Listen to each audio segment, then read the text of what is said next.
Now, I had lived in Israel before as a younger man.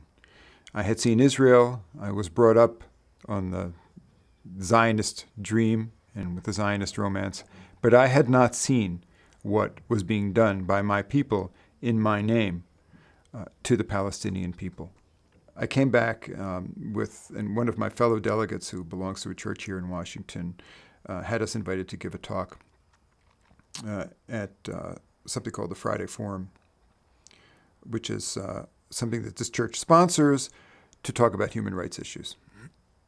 And so I gave my talk, and I talked about how my experience and how shocked and horrified I was, and how I felt it was really important to work for justice in Israel and Palestine, because if we didn't have justice, there would never be peace, and that the Jewish people really needed to take a good, hard look in the mirror and say, you know what? Yes, we've suffered. Yes, we've been victims, but yes, we can also do wrong, and we need to fix ourselves. It's as simple as that. And I said, I think people need to confront Jews about this. Afterwards, the pastor came up to me and said, I really agree with what you're saying. I'm with you 100%. And I only have one issue, which is that I think we need to be very sensitive to Jews when we talk about this. So I said to him, what do you mean by that? He said, look, I have been working for social justice issues and for human rights all my life. I feel like it is the most important and central part of my ministry. I work with interfaith groups. I've been part of an interfaith social justice group with imams and rabbis for 20 years. And we talk about all kinds of things, but we don't talk about this. And I looked at him.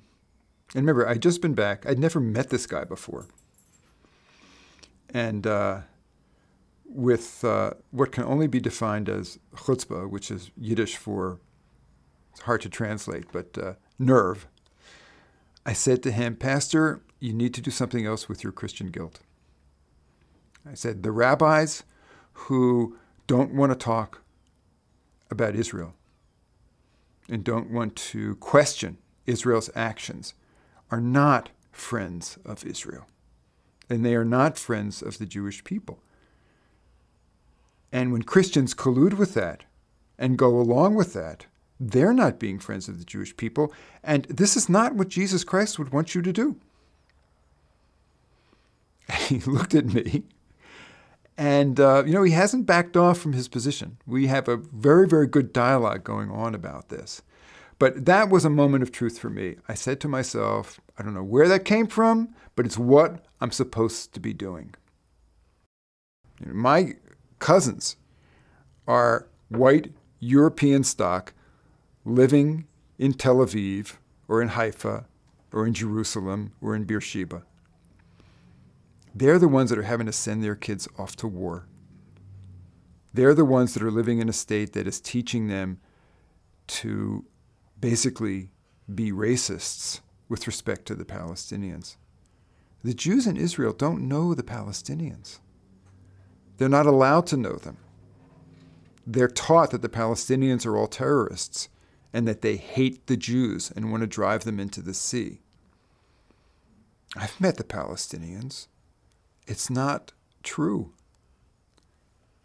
When I first went over there, and we spent a lot of time on the West Bank, and I met lots of Palestinians, and I was a little nervous about it. They're the Arabs. I was taught that they're the bad guys. They hate us. We hate them, etc. And I saw that clearly that wasn't true. But I always was very, very careful to disclose immediately. Ana Yehudi, I'm a Jew. The reaction was, yeah, so? Next question. What's the point? What's your point? Of course you're Jewish. I know you're Jewish. Let's go on. What do we talk about now? Not true in Israel. In Israel, if you say you're going to the West Bank, they say, you can't go there. You'll be killed. They hate you. They're going to kill you. All kinds of misconceptions and frankly racist attitudes about the Palestinians who the Jews don't know. The mothers are raising their kids to be martyrs. They're thieves. They're dirty. I hear this. And I mourn about this. Because there's a whole generation of Jews raised in Israel, which is supposedly a democratic, open society. It's not. Israel's built this wall.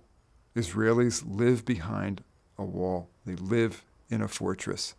You know, wonderful story.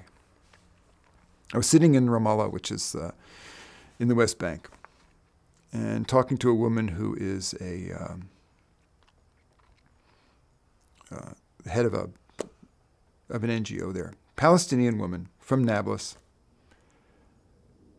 She saw her mother and her brother gunned down in front of her on their doorstep by the Israeli army. She just tells me this. You know, this is our life. Not complaining, not full of hate, just telling me this is our life. So she commutes from Jerusalem to Ramallah every day, has to get through the checkpoints. And there is this wall. It's a 25-foot high wall that is carving out huge sections of Jerusalem for Israel and leaving the Palestinians on the other side. So she's driving along every day and watching this wall be built. And her 8-year-old daughter is driving with her almost every day on this commute. One day, her daughter turns to her and says, "Mommy, why do they make the Jews live behind that wall?" Now, this kid doesn't know that her land is being taken away from her. This kid doesn't know that she's really the dispossessed one. But what she sees is true. It's the Jews who are building the fortress, just like the Crusaders did in the 12th century. I think we Jews have to look in the mirror and think about who we've become. We need to acknowledge that we have been horribly victimized and oppressed for thousands of years, and that we need to stop looking backwards and look forward into the future. You know, we survived by isolating ourselves and insulating ourselves, building walls around ourselves culturally, religiously, socially, to protect ourselves from the forces out there that wanted to kill us. I know this. But we cannot hold on to that as an identity, because here's the result. The result is checkpoints, walls, racism, militarism. It won't work.